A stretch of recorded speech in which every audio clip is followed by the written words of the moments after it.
कृषि दर्शन के सभी दर्शकों को हमारा नमस्कार। ठिठुरन भरी है मगर ये भोर सुहानी है, और ऐसी सुहानी भोर में आप में से बहुत से लोग खेतों की तरफ जा रहे होंगे, तो बहुत से अपने पशुधन को लेकर के जा रहे होंगे। निश्चित तौर पर पशुधन धन है, बल्कि कहा गया है कि गोधन, गजधन, बाजधन, ये 3 धन हैं और बड़े महत्वपूर्ण धन हैं, और इनमें सबसे बड़ा धन है पशुधन। आखिर ये धन क्यों है भाई? आप एक बात सोचिए कि जब आप खेती करते हैं, चाहे गेहूं की फसल ले रहे हैं, दलहन ले रहे हैं, एक समय लगता है ना, उसमें फसल पकेगी और तब कहीं जाकर के उत्पादन मिलेगा। लेकिन पशुधन पहले ही दिन से आपको ये पशुधन धन बन करके आय कराता है। और जब ये आय कराता है तो सबसे मोटी बात तो ये आती है कि आपको इसको निरोगी रखना है। अगर निरोगी नहीं रखेंगे तो निश्चित तौर पर ये आपको अच्छी आय तो देगा नहीं। अब क्या करेंगे, कैसे करेंगे? और सबसे बड़ी बात तो है कि अगर हर्बल पर आधारित दवाएं देंगे तो पशुओं को कोई दुष्प्रभाव भी नहीं पड़ेगा। इस पर हम आपको जानकारी आगे देंगे, लेकिन सबसे पहले शुरुआत करते हैं खबरें खेती की। फर्टिलाइजर एसोसिएशन ऑफ इंडिया की 52वीं वार्षिक आम बैठक। महाराष्ट्र में गन्ने के अधिक उत्पादन में इफ्को दे रहा है महत्वपूर्ण योगदान। और मुर्रा भैंस के नस्ल सुधार में पशुपालकों का योगदान। नमस्कार, खबरें खेती की में आपका स्वागत है। मैं हूं आपके साथ आदिति शर्मा। अब खबरें विस्तार से। हमारी हरित क्रांति में रासायनिक उर्वरकों का महत्वपूर्ण योगदान रहा है। तब से लेकर अब तक कृषि उत्पादन बढ़ता ही जा रहा है। समय समय पर रसायन उर्वरकों की उत्पादन एवं नीतियों को लेकर फर्टिलाइजर एसोसिएशन द्वारा समीक्षा बैठकें होती रहती हैं। पेश है एक रिपोर्ट। वर्तमान सरकार की नीम कोटेड यूरिया को लेकर बनाई नीति की सर्वत्र प्रशंसा हो रही है। सभी फर्टिलाइजर कंपनियां 100% नीम कोटेड यूरिया का उत्पादन कर रही हैं। आज इसकी 52वीं वार्षिक आम बैठक होने जा रही है। इस बारे में बता रहे हैं FAI के अध्यक्ष राकेश कपूर। इस बार हमने फर्टिलाइजर मेक इन इंडिया यानी कि उर्वरक को भारत में कैसे बनाया जाए और इसको कैसे बढ़ावा दिया जाए, इस थीम के ऊपर प्रोग्राम ये होगा। इसमें हम लोग ये डिस्कशन करेंगे, पेपर्स प्रेजेंटेशन होंगे। इसमें ये एनालाइज करेंगे कि अभी जैसे इंडस्ट्री की प्रेजेंट इकोनॉमिक कंडीशन है, फाइनेंशियल कंडीशन है, पॉलिसीज़ में जो अभी पीछे सुधार किए गए हैं, उनमें आगे इंडस्ट्री के पॉइंट ऑफ व्यू से, किसान के पॉइंट ऑफ व्यू से, ये प्रोडक्शन बढ़ाने के पॉइंट ऑफ व्यू से क्या और किया जा सकता है जिससे कि जब सभी स्टेक होल्डर्स के लिए बेनिफिट की बात हो। अभी जैसे पिछले 2 सालों में खाद की जो है प्राइसेस कम हुई हैं इंटरनेशनली, उससे सब्सिडी में कुछ बचत आएगी गवर्नमेंट के बजट में। लेकिन आगे फिर जो ट्रेंड नज़र आ रहा है कि 16-17, 17-18 में हो सकता है फिर डिमांड बढ़े। तो ये ज़रूरी है कि मेक इन इंडिया जो प्रधानमंत्री जी का ये मोटो है, उसके अंदर कैसे इस इंडस्ट्री के बारे में कार्य किया जाए ताकि यहाँ पे और डोमेस्टिक कैपेसिटी आ सके। इस 3 दिवसीय वार्षिक बैठक कार्यक्रम के बारे में हमको जानकारी दी FAI के महानिदेशक सतीश चंद्र ने। आज 30 नवंबर को दोपहर के 2:30 बजे फर्टिलाइजर एसोसिएशन ऑफ इंडिया जो हर साल एनुअल सेमिनार करते हैं, वो 52nd एनुअल सेमिनार, ये 3 दिन का सेमिनार है और 30 नवंबर, 1 और 2 दिसंबर ये 3 दिन चलेगा। इसका उद्घाटन आज 2:30 बजे हमारे मंत्री जी श्री अनंत कुमार और मिनिस्टर ऑफ स्टेट मांडविया जी इसका उद्घाटन करेंगे। इसके साथ साथ इस जो हमारा आज का फंक्शन होगा, उसके अंदर जो हमारी सारे कॉरपोरेट्स कंपनीज़ हैं, उसमें कॉरपोरेट्स अवार्ड्स दिए जाएंगे। ये कॉरपोरेट अवार्ड्स 24 हैं। इसके अलावा 4 साइंटिस्ट को जिन्होंने बहुत आउटस्टैंडिंग काम किया है, उनको भी अवार्ड्स ऑफ एक्सीलेंस दिए जाएंगे। इसके अलावा 18 ऐसे अवार्ड हैं जो पब्लिकेशन से जुड़े हुए हैं। तो ये सारे अवार्ड्स आज हमारे इनॉग्रल फंक्शन में दिए जाएंगे। इससे इनॉग्रल फंक्शन से पहले मंत्री जी एक एग्जीबिशन का भी उद्घाटन करेंगे, जिसके अंदर 45 स्टॉल्स लगाए गए हैं इंडियन कंपनीज़ के द्वारा, और जो विदेशी कंपनियां हैं वो भी इसमें हिस्सा ले रही हैं। जो टोटल डेलीगेट्स हैं जो रजिस्टर्ड हो चुके हैं वो 1180 के करीब डेलीगेट्स रजिस्टर्ड हो चुके हैं। और ये हमारा जो इवेंट है ये दुनिया के अंदर सबसे बड़ा फर्टिलाइज़र का इवेंट होता है। देश के गन्ना उत्पादन में महाराष्ट्र राज्य का महत्वपूर्ण योगदान रहा है। सहकारिता द्वारा गन्ना उत्पादन हमारे देश को महाराष्ट्र की देन है। वहीं सहकारी संस्था इफ्को भी किसानों को अधिक एवं अच्छी पैदावार लेने के लिए खेत प्रदर्शन कार्यक्रम कर किसानों को प्रशिक्षित कर रही है। आइए देखते हैं एक रिपोर्ट। किसानों की सहकारी संस्था इफ्को देश के अन्य राज्यों के साथ साथ महाराष्ट्र में भी किसान गोष्ठियों के द्वारा किसानों के अच्छे उत्पादन के लिए मिट्टी प्रशिक्षण एवं संतुलित उर्वरकों के प्रयोग के बारे में जानकारी दे रहा है एवं किसानों को खाद, बीज एवं कीटनाशियों के लिए भी महत्वपूर्ण सेवाएं प्रदान कर रहा है।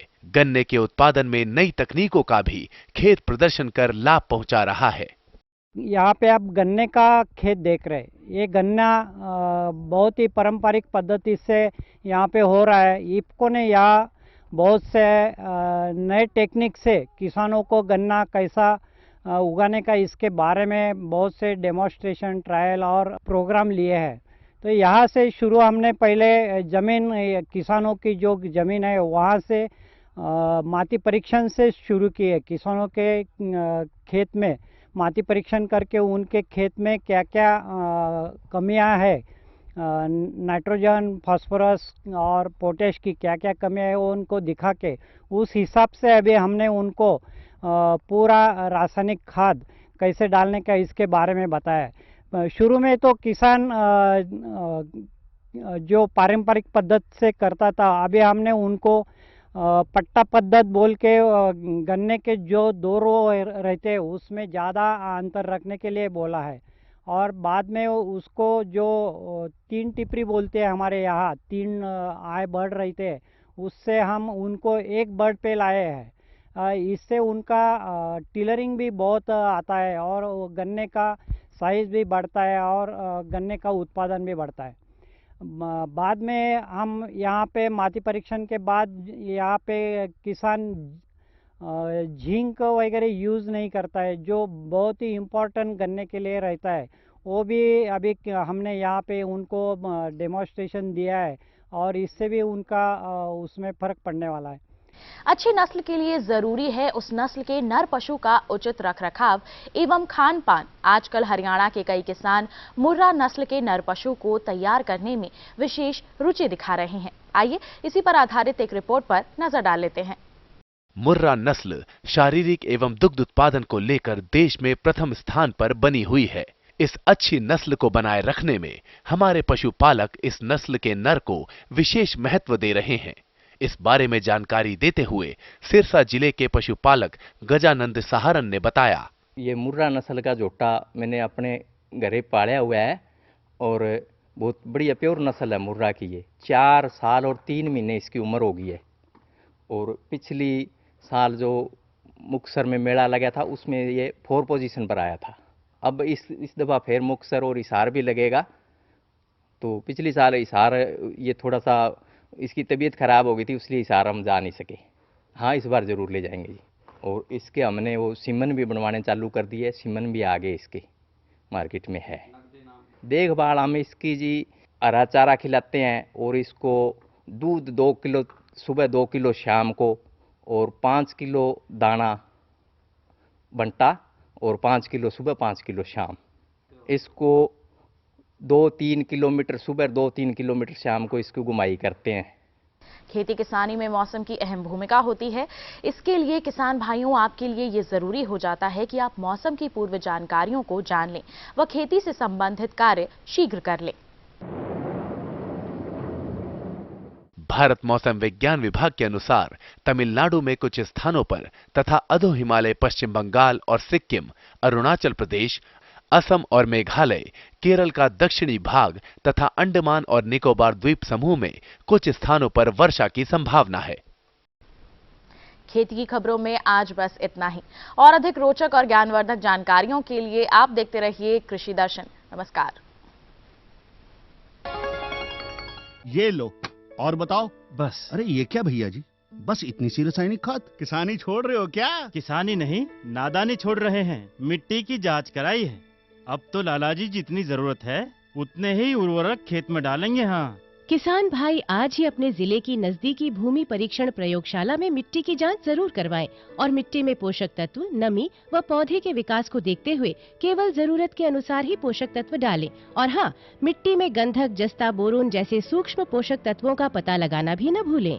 उर्वरक और जैविक खाद के सही उपयोग से भूमि का उपजाऊपन बनाए रखें, उत्पादकता बढ़ाएं, खर्चा घटाएं और बहुमूल्य विदेशी मुद्रा बचाने में भी सहयोग दें। और हाँ, धीमी गति से नाइट्रोजन उपलब्ध कराने वाले उर्वरकों जैसे नीम लेपित यूरिया को प्राथमिकता दें और यूरिया का पत्तों पर छिड़काव करें। अरे वाह, तू तो सचमुच समझदार हो गया रे। अधिक जानकारी के लिए संपर्क करें जिला कृषि अधिकारी या किसान कॉल सेंटर।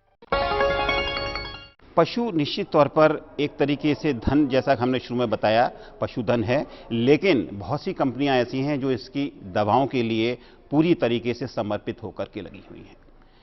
अगर आप शिमला, आपके लिए एक महत्वपूर्ण पर्यटन स्थल हो सकता है, तो शिमला के नज़दीक ही जो पिंजौर गार्डन है, वहाँ से मात्र 24 किलोमीटर की दूरी पर एक स्थान है बद्दी।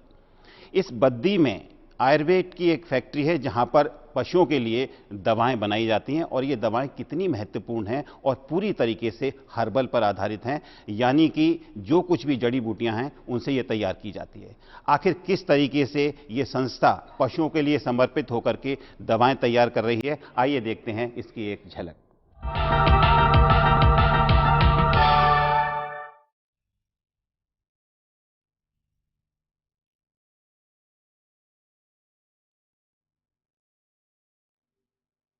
येत प्रकृति ही जीविता भवेत तहि पशूनां संरक्षण संवर्धनम च अतीव अनिवार्यः।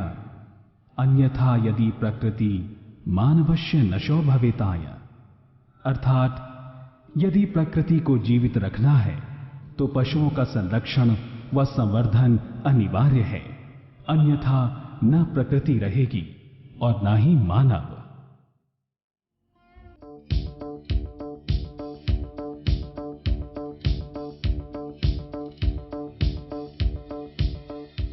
प्रकृति के लहराते भारत में वानस्पतिक जैव विविधता का अपार खजाना है, तो वहीं एशिया का सबसे बड़ा पशुधन हमारे पास है। गर्व का विषय है कि विश्व स्वास्थ्य संगठन ने जिन 20,000 वनस्पतियों में औषधीय गुण तलाशे हैं, उनमें से 2,500 पौधे भारत में बहुतायत में पाए जाते हैं।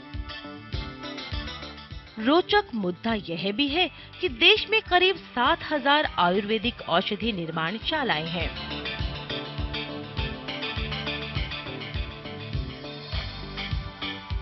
मानव हितकारी और पशु स्वास्थ्य सचेतक हर्बल औषधियां आज पशुपालकों के बीच लोकप्रिय हो चली हैं। भारत सरकार का राष्ट्रीय पशुधन मिशन जहां एक और पशु नस्ल सुधार की बात करता है, वहीं उसका मुख्य बिंदु पशु स्वास्थ्य है।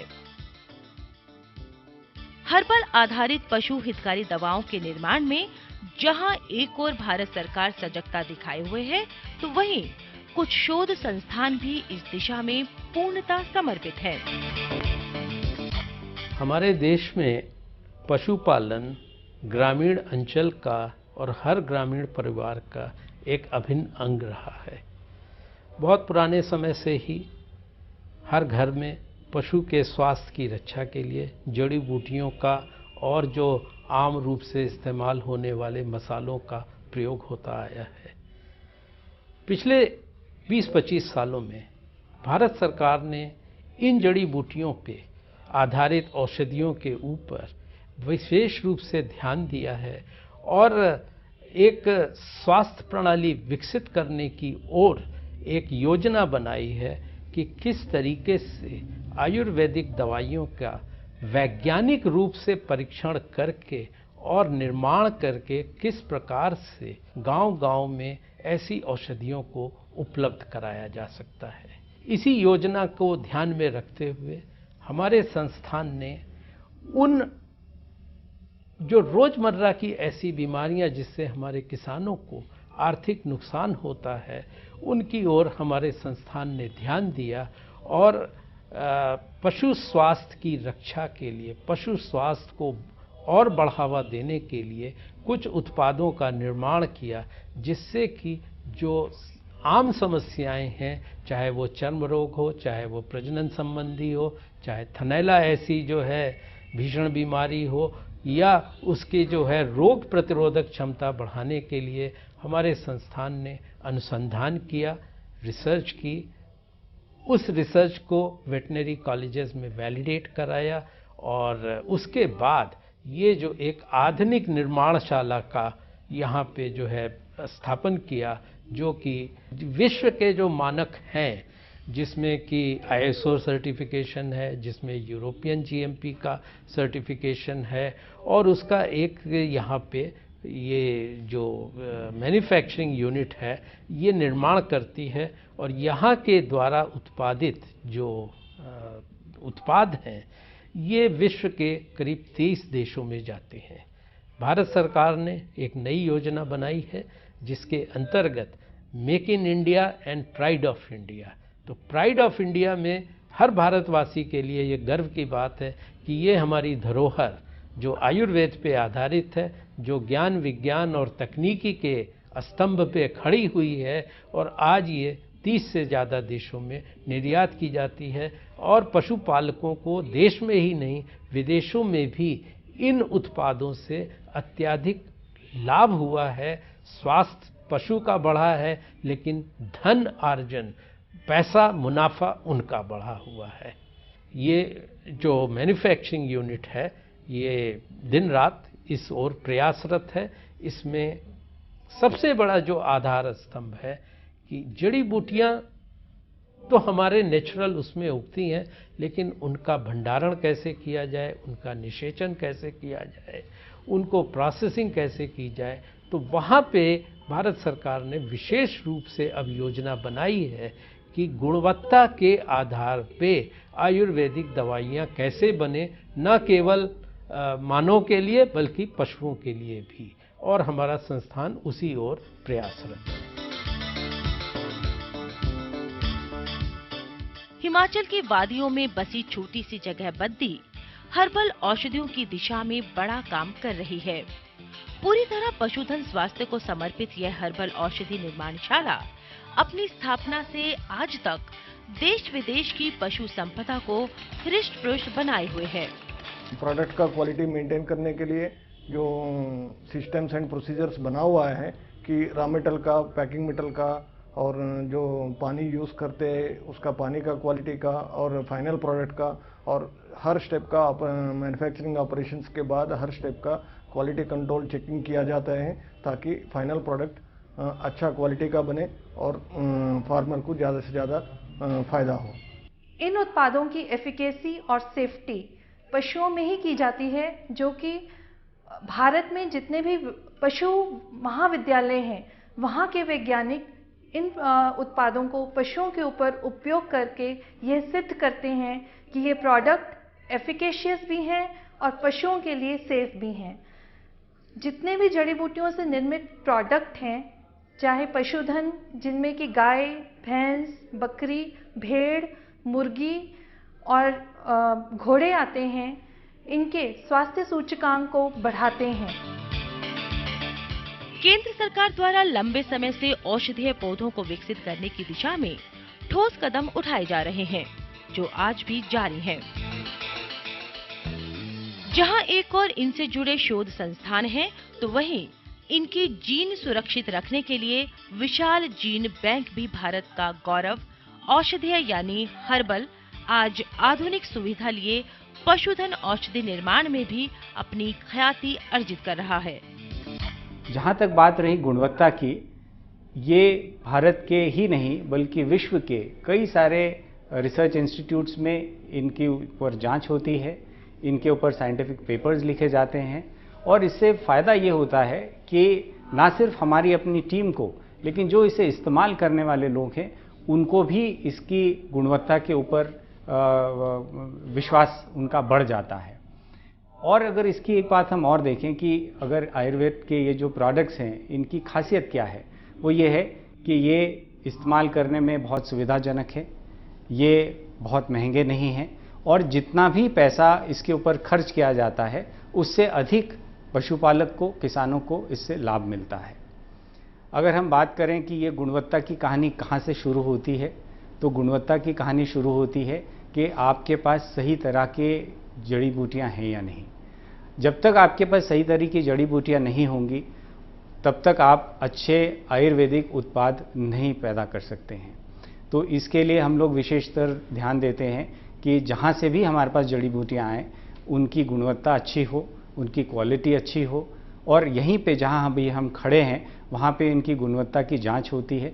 अगर ये जांच में खरे नहीं उतरते हैं तो इन जो मेडिसिन प्लांट्स हैं इनको अलग कर दिया जाता है।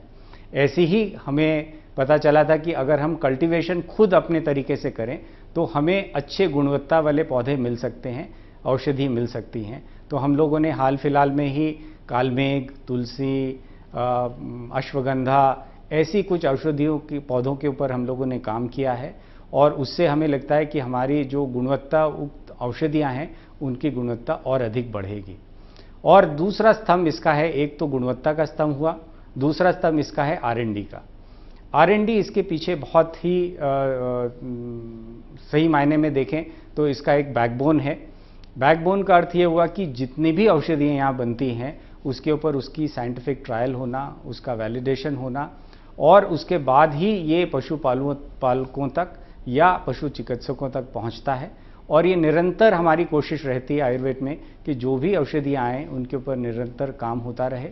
इन सारी चीज़ों को देखते हुए कई बार मुझे ये बताते हुए खुशी हो रही है कि जब भी कोई विशेषज्ञ यहाँ आते हैं वो कहते हैं कि साहब ये जो फैक्ट्री है, ये जो आपकी इकाई है, ये पशुओं की दवाई बनाती है या इंसानों की दवाई बनाती है। तो जब हमने बताते हैं कि साहब बनाते तो हम पशुओं की दवाई है लेकिन इसके स्टैंडर्ड्स बहुत हाई हैं।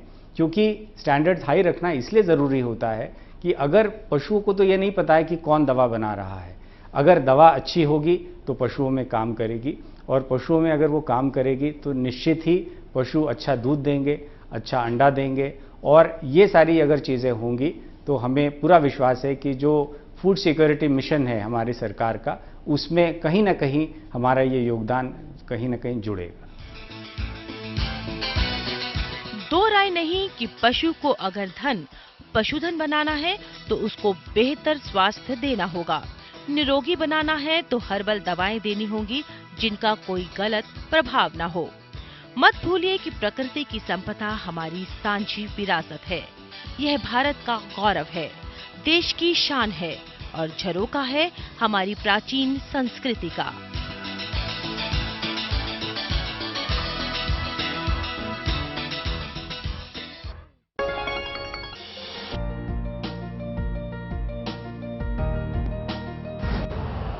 यूरिया का स्वदेशी उत्पादन 70 लाख टन बढ़ाने के लिए 6 उर्वरक संयंत्रों का उद्धार किया जा रहा है। FCIL के गोरखपुर, सिंदरी, तलचर और रामागुंडम संयंत्र, HFCL की बरौनी इकाई और BVFCL की नामरू फोर्थ। सोने पर सुहागा ये है कि देश में अब बनेगा सिर्फ नीम लेपित यूरिया, क्योंकि इससे होगा किसानों का फायदा ही फायदा। अनाज का उत्पादन 10% तक बढ़ेगा, बढ़ेगी 10 से 15% नाइट्रोजन क्षमता।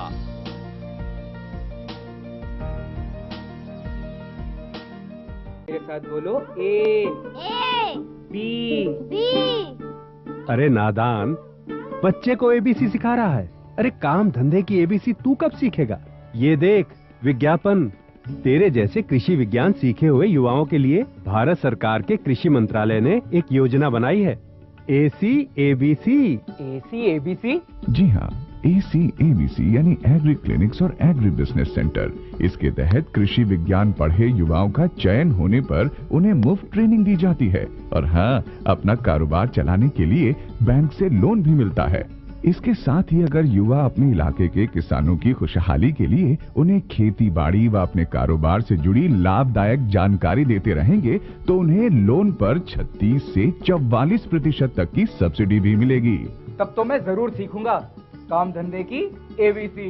शाबाश, चलो अपनाएं स्वरोजगार, खेती में हो विकास अपार। आपको हमारा कार्यक्रम कृषि दर्शन कैसा लगा? अपने सुझाव, प्रतिक्रियाएं एवं सवाल हमें इस पते पर भेजें। कृषि दर्शन, कमरा नंबर 10, CPC दूरदर्शन, खेलगांव, नई दिल्ली 110049। तो आपने हमारा ये पता तो नोट कर लिया। हम चाहेंगे कि आप अपनी प्रतिक्रियाएं हम तक पहुंचाएं, लेकिन कार्यक्रम की समाप्ति से पहले हम आपको बताएंगे कि कल हम क्या कुछ दिखा रहे हैं। कल हम दिखाएंगे आपको बागवानी के संबंधित एक कार्यक्रम, जिसमें हम सब्जियों के विषय में तो आपको जानकारी देंगे ही, साथ साथ बागवानी के खास महत्व की भी चर्चा करेंगे। तो इसी के साथ अपना ये कार्यक्रम संपन्न करते हैं। स्वीकार कीजिए हमारा नमस्कार।